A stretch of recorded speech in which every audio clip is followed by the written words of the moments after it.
जैसे आपको पता होगा पिछले दिनों ये जो स्कैम निकल के आया था कि एशियन एंटरप्राइज नाम से कंपनी खोली गई थी जिसमें महिलाओं से करीब 2 से 2,500 महिलाओं से पैसे इकट्ठे किए गए थे 2400 रुपये, और उनको बताया गया था कि उनको कुछ ऊन दी गई थी उनको, और बोला गया था कि ऊन से फूल बना के देना है जिसके बदले में उनको 4,000 रुपये दिए जाएंगे। जब इसका आज भांडाफोड़ कर दिया गया है, जो इसका मेन मास्टरमाइंड है दीपक उर्फ कन्हैया, जो रहने वाला खगड़िया जिला बिहार का रहने वाला है, उसको पुलिस ने गिरफ्तार कर लिया है। जब इससे पूछताछ की गई है तो उसने पूरा जो अपना प्लान है वो इस तरह पुलिस को बताया है कि जैसे ही ये आज से 2 से 2.5 महीने पहले ये सहारनपुर आया था, ये इससे पहले भी 420 के केसेस में अलग अलग राज्यों से जेल गया हुआ है। इसके पिताजी बिहार में पोस्ट मास्टर डाक विभाग में काम करते थे और वो भी जेल जा चुके हैं। और ये जब सहारनपुर में आज जून के महीने में आया था, जून महीने में आने के बाद सहारनपुर रेलवे स्टेशन से इसने करीब कुछ ऐसे लोगों को पैसे देकर उनसे सिम निकलवाए, 4 से 5 सिम उसने निकलवाए, वही सिम इसने इस्तेमाल किए। उसके बाद ये करीब वहाँ पे कैब ड्राइवर को लेकर, टैक्सी लेकर 2 से 3 दिन पूरे सहारनपुर में घूमा है। वहाँ पे उसने अलग अलग जगह स्टडी करी है कौन से ऑफिस सूट करेंगे इसको, कहाँ कहीं ऑफिस बना सकता है। उसके बाद फाइनली इसने एक प्रॉपर्टी रहने के लिए पैरामाउंट में रेंट करी। उसके बाद इसने ये एशियन एंटरप्राइज नाम का जो अपनी कंपनी थी वो खोली। वहाँ के जो बिल्डिंग के मालिक हैं उनसे उसने रेंट एग्रीमेंट कराया। रेंट एग्रीमेंट जो उसने कराया उसने अपने नाम से नहीं करवाया, वो इसका एक साथी है विनोद, जो रहने वाला उड़ीसा का है, उसको इसने बुलाया और उसके ही माध्यम से पूरा रेंट एग्रीमेंट हुआ।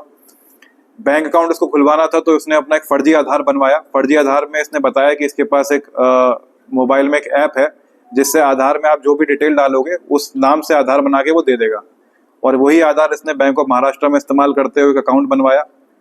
तो इस तरह से इसने पूरी तरह से प्लानिंग करी। वहाँ पर जो एम्प्लॉयज रखे थे, 20 से 25 एम्प्लॉयज उसने रखे थे एजेंट के रूप में, वो उसने OLX के माध्यम से एडवर्टीजमेंट दे के रखे। उनको इंसेंटिव देने का भी इसने प्रलोभन दिया था, और इस तरह से ये अपनी आगे जितनी महिलाओं हैं वो बढ़ा रहा था। ये भी बताने वाली बात होगी, जो इसने ये बोला था कि जो महिला को लेकर आएगा उसको पर महिला 400 रुपये भी मिला करेंगे एज अ कमीशन, तो वो भी ये बांटता जा रहा था। ये जहाँ से ऊन की सप्लाई लेता था वो सदर बाजार दिल्ली से लिया करता था। वहाँ के जो वेंडर्स हैं जो जिनसे खरीदता था उनके अकाउंट में भी ये अपने अकाउंट से पैसा नहीं डालते हुए महिलाओं से ही पेटीएम करवाता था डायरेक्टली, जिससे कहीं भी ये पेपर ट्रेल में ना फंस सके, बैंक का इसका रिकॉर्ड ना आ पाए। तो इस तरह से पूरा शातिर गिरोह इसने चला के ये करीब यहाँ से 24 से 25 लाख की इसने जो नेट अमाउंट है ये यहाँ से लेकर फरार हो गया था।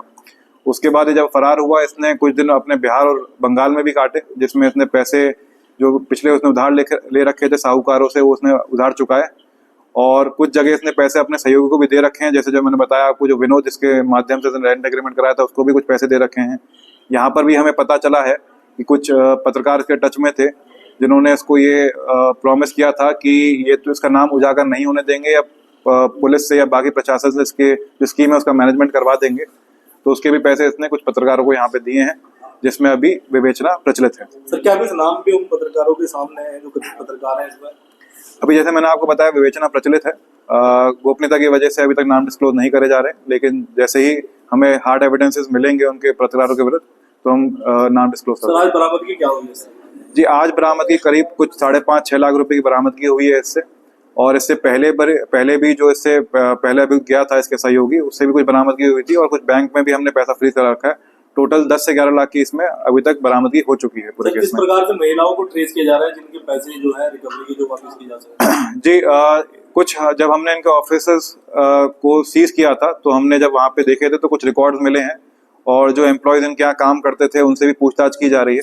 तो एक पूरा डेटा बन रहा है। 2 से 2,500 जो महिलाएं हैं जिन्होंने पैसे जमा करवाए थे, कुछ जो बैंक में आए थे वो बैंक अकाउंट के माध्यम से ट्रेस किए जा रहे हैं।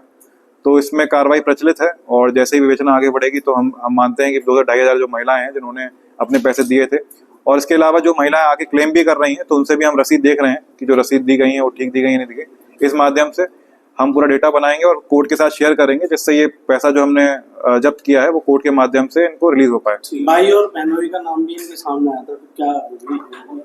जी वही मैंने आपको बताया, ये कुछ इनके सहयोगी हैं जिन्होंने चाहे इनको छुपाने में सह दी है या इनके पैसों को ठिकाने में सह दी है। तो जैसे जैसे विवेचना चलेगी जिसका रूल सामने आता रहेगा उस पर कार्रवाई होती रहेगी।